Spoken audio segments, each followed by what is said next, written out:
गंगा नदी के तट पर एक धर्मशाला थी। वहाँ एक गुरुजी रहा करते थे। वह दिन भर तप और ध्यान में लीन होकर अपना जीवन यापन करते थे। एक दिन जब गुरुजी नदी में नहा रहे थे, उसी समय एक बाज अपने पंजे में एक चूहिया लेकर उड़ा जा रहा था।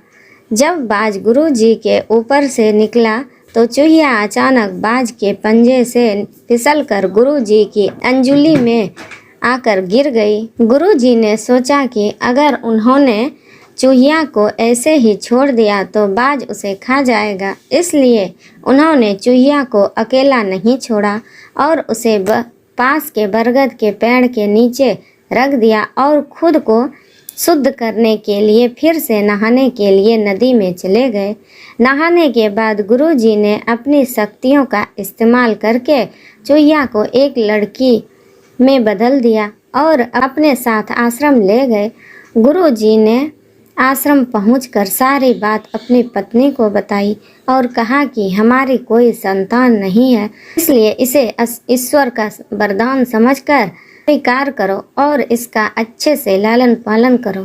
फिर उस लड़की ने स्वयं गुरुजी की देखरेख में धर्मशाला में पढ़ना लिखना शुरू कर दिया। लड़की पढ़ने में बहुत होशियार थी। यह देखकर गुरुजी और उनकी पत्नी को अपनी बेटी पर बहुत गर्व होता था।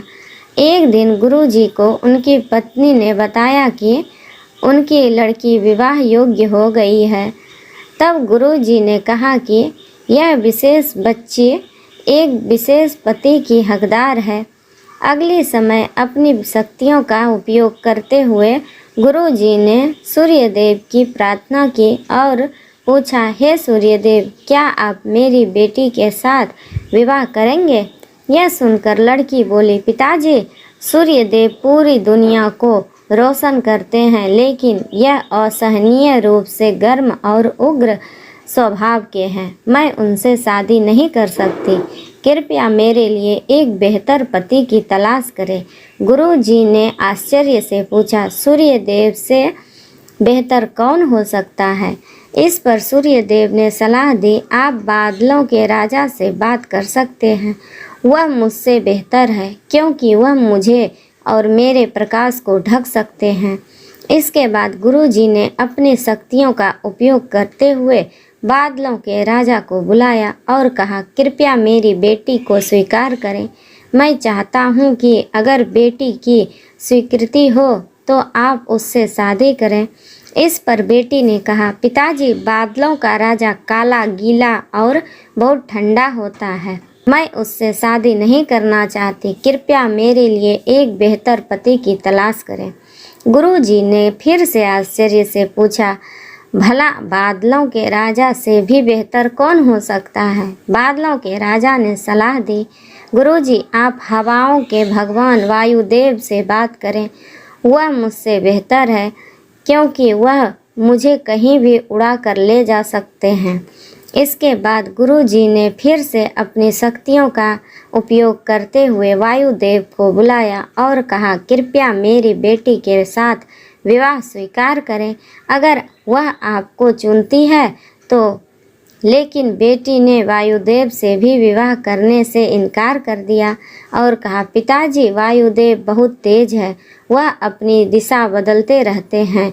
मैं उनसे शादी नहीं कर सकती। कृपया मेरे लिए एक बेहतर पति की तलाश करें।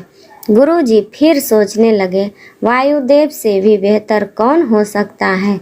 इस पर वायुदेव ने सलाह दी, आप पहाड़ों के राजा से इस विषय में बात कर सकते हैं।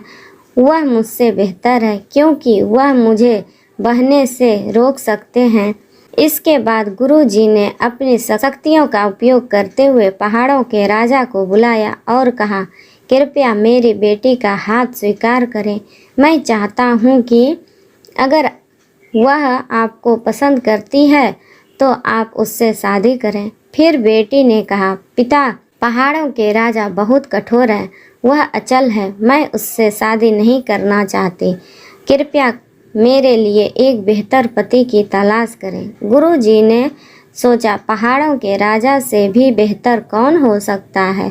पहाड़ों के राजा ने सलाह दी, गुरुजी आप चूहे के राजा से बात करके देखिए, वह मुझसे बेहतर है क्योंकि वह मुझ में छेद कर सकता है।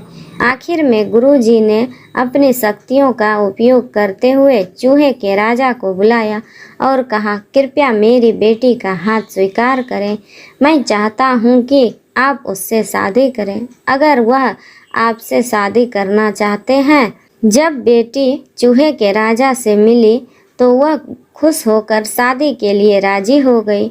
गुरु ने अपनी बेटी को एक सुंदर चूहिया के रूप में वापस बदल दिया। इस प्रकार गुरु जी की बेटी चूहिया का स्वयंवर संपन्न हुआ। कहानी की सीख, जो जन्म से जैसा होता है उसका स्वभाव कभी नहीं बदल सकता है।